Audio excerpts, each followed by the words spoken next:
नाज़रीन इकराम, दुनिया की ताकतवर तरीन करेंसी अमरीकी डॉलर का रेट मुसलसल बुलंदियों की जानिब गामजन है, जिसकी वजह से पाकिस्तान समेत दुनिया भर में महंगाई दिन ब दिन बढ़ती जा रही है।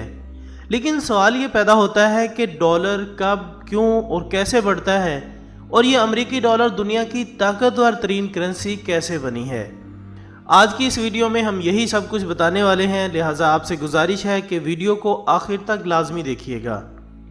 मुअज़्ज़ज़ नाज़रीन, महंगाई के हवाले से चंद लोग ये दिलचस्प सवाल करते नज़र आते हैं कि आखिर ये हुकूमत बहुत ज़्यादा नोट छाप कर कौमी ख़जाने भर क्यों नहीं देती। इस हवाले से आपको बताते चलें कि कोई भी हुकूमत स्टेट बैंक की मर्ज़ी के ख़िलाफ़ पैसे नहीं छाप सकती, बल्कि रुपए छापने के लिए हुकूमत स्टेट बैंक को उतनी मालियत का सोना या फॉरेन रिज़र्व गिरवी रखवाती है और स्टेट बैंक उस सोने को अपने पास रखती है और नए नोट जारी करती है। क्योंकि पिछले 10 सालों में जो रुपए या नोट छापे गए, इनके लिए सोना नहीं जमा करवाया गया बल्कि उधार पर नोट छपवाए गए। लिहाजा खसारा पूरा करने के लिए हमें IMF से महंगी शराइत पर कर्जा लेना पड़ता है और यूं रुपए की वैल्यू कम होती गई, जिसका सिलसिला आज तक जारी है। अब बात करते हैं कि डॉलर की कीमत कम या ज़्यादा कैसे होती है। तो नाज़रीन, याद रखिए कि डॉलर की कीमत का इन्हिसार 3 चीज़ों पर होता है।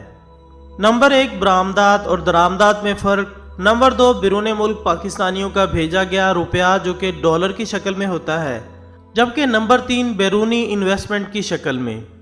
दोस्तों, ये वो 3 अवामिल हैं जिनके सहारे हमारी करेंसी खड़ी है और इन्हीं अवामिल की ऊंच नीच की वजह से डॉलर के रेट में कमी या इजाफा होता है। जैसा कि बरामदात और दरामदात में फ़र्क अगर प्लस में होगा, मतलब बरामदात दरामदात से ज़्यादा होंगी, तो यकीनन आपके मुल्क का ज़र मुबादला बढ़ेगा और यूं डॉलर आपके मुल्क में आएगा। क्योंकि ट्रेड ज़्यादातर डॉलर्स में होती है, लिहाजा आपके मुल्क में डॉलर आएगा और यूं जितनी ज़्यादा बरामदात होंगी उतना ही डॉलर की कीमत में कमी आएगी और डॉलर सस्ता होगा। लेकिन अगर बरामदात और दरामदात का फ़र्क माइनस में होगा, यानी बरामदात दरामदात से कम होंगी, तो डॉलर मुल्क में कम आएगा, क्योंकि जो डॉलर आएगा वो दरामदात की पेमेंट के लिए दूसरे मुल्कों को दे दिया जाएगा और यूं मुल्क में डॉलर की किल्लत पैदा हो जाएगी और डॉलर की कीमत में इजाफा होगा। इसी तरह बैरूने मुल्क पाकिस्तानी जो कि रोज़गार के सिलसिले में बाहर के मुमालिक में काम करते हैं, वो अपने घरों को पैसा आम तौर पर रियाल, यूरो, पाउंड और डॉलर्स की शक्ल में भेजते हैं। लिहाजा जितने वो ज़्यादा पैसे घर डॉलर्स की शक्ल में भेजेंगे, उतनी डॉलर की वाफिर मिकदार होगी। इसके अलावा नाजरीन, डॉलर्स की कीमत में कमी बेशी के सिलसिले में बैरूनी इन्वेस्टमेंट का भी अहम रोल होता है।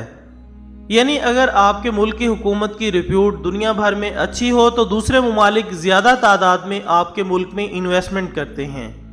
अगर आपकी हुकूमत की रेपो एक चोर, मनी लॉन्ड्रर और मिस्टर 10% की है, तो आपके मुल्क में कोई भी इन्वेस्टमेंट करने को तैयार नहीं होगा।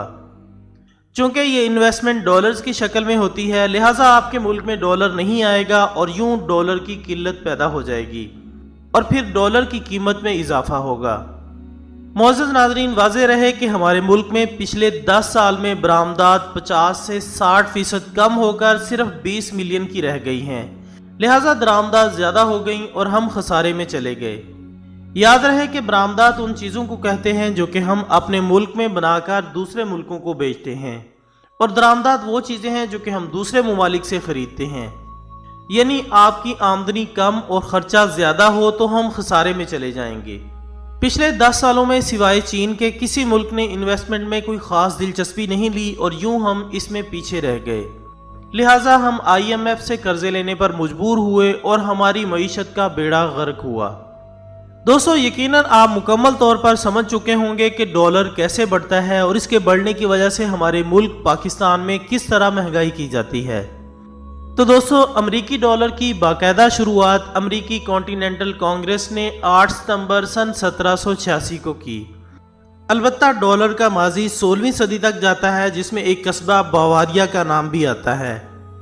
जब किसी से पूछा जाए कि अमरीकी डॉलर का आगाज़ कहाँ से हुआ, तो अक्सर औकात व अंदाजे से कहता है।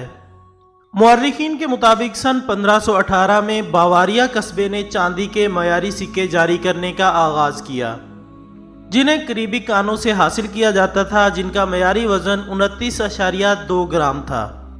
ان سکوں کو تھالر کہا جاتا تھا کیونکہ جرمن میں تھال کے معنی ہے وادی کے، اور یہ سکے ایک وادی سے بن کر آتے تھے اور پھر بہت جلد ہی یورپ بھر میں معیاری سکے کی اہمیت کو محسوس کیا جانے لگا، جس کے بعد مختلف ملکوں نے معیاری تھالر سکے کو کامرس کے لیے اختیار کر لیا۔ اس طرح مختلف حکومتیں مختلف طرح کی چاندی استعمال کرتیں اور اس کی پیداوار کے طریقے بھی مختلف ہوتے، لیکن بنائے جانے والے تمام تھالرز ایک جیسے ہوتے۔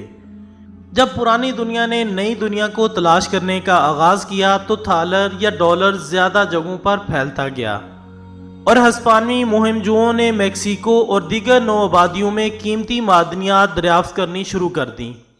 انہوں نے اسے استعمال میں لاتے ہوئے چاندی کے ہسپانوی ڈالر بنانے شروع کر دیے، اور پھر چند ہی سالوں میں چاندی کا ہسپانوی ڈالر براعظم شمالی اور جنوبی امریکہ کی نو آبادیوں میں سب سے عام برتا جانے والا سکہ بن گیا۔ بیشتر تاریخ دانوں کے مطابق امریکی انقلاب کے بعد ریاستہائے متحدہ امریکہ کی کانگریس کو ایک بڑا فیصلہ کرنا تھا، اور وہ فیصلہ یہ تھا کہ نئے بننے والے ملک کی سرکاری کرنسی کیا ہوگی۔ لہٰذا 1785 میں امریکی کانگریس نے یورپی تھالر کو پورے امریکہ میں ایک معیار مان لیا، اور اسی مرحلے پر جرمن لفظ تھالر کو انگریزی روپ دیتے ہوئے ڈالر بنا دیا گیا۔ معزز ناظرین، امریکہ میں خانہ جنگی سن 1861 اور 1865 کے درمیان میں ہوئی۔ اس وقت امریکہ کو ایک بڑے مسئلے کا ادراک ہوا تو اس جنگ کے لیے زر کی ضرورت تھی، لیکن ان کے پاس سونے، چاندی اور کانسی کا محدود ذخیرہ تھا۔ لہٰذا امریکہ نے 1861 میں کاغذ کے نوٹ جاری کرنے شروع کر دیے تاکہ خانہ جنگی کو مالی مدد فراہم کی جا سکے۔ باوجود اس کے کہ روایتی دھاتی سکوں کی نسبت کاغذ کے نوٹوں کی نقل تیار کرنا آسان تھا، اسی دوران امریکی خزانے نے نقلی نوٹوں سے نپٹنے کے مختلف اقدامات شروع کر دیے، جن میں خزانے کی سٹیمپ اور کندہ شدہ دستخط شامل تھے۔ 1863 میں کانگریس نے قومی بینکنگ نظام متعارف کروایا، جس نے امریکی ٹریجری کو قومی بینک کے نوٹوں کی نگرانی کا اختیار دے دیا۔ دوستو، واضح رہے کہ ماضی میں تھالر یا ڈالر کی بنیاد چاندی کی قیمت تھی، البتہ آج کل ڈالر کی زیادہ تر کرنسیوں کی قدر سونے کی قیمت سے منسلک ہے۔ اس کی وجہ یہ ہے کہ تاریخ کے ادوار میں چاندی اور سونے کی تجارت کا تناسب کم و بیش ایک جیسا رہا ہے۔ یوں تجارت میں 2/3 نظام رائج تھا۔ کئی صدیوں تک سونے کے 1 اونس کی قیمت چاندی کے 15 یا 16 اونس کے برابر رہی، جس کے بعد ڈالر نظام نے چاندی کی قیمت کے ساتھ سونے کو بھی معیار بخشا۔ پھر آہستہ آہستہ سونے کو زیادہ مستحکم جنس سمجھا جانے لگا اور یہ کرنسی کی قدر کا زیادہ پسندیدہ پیمانہ بن گیا۔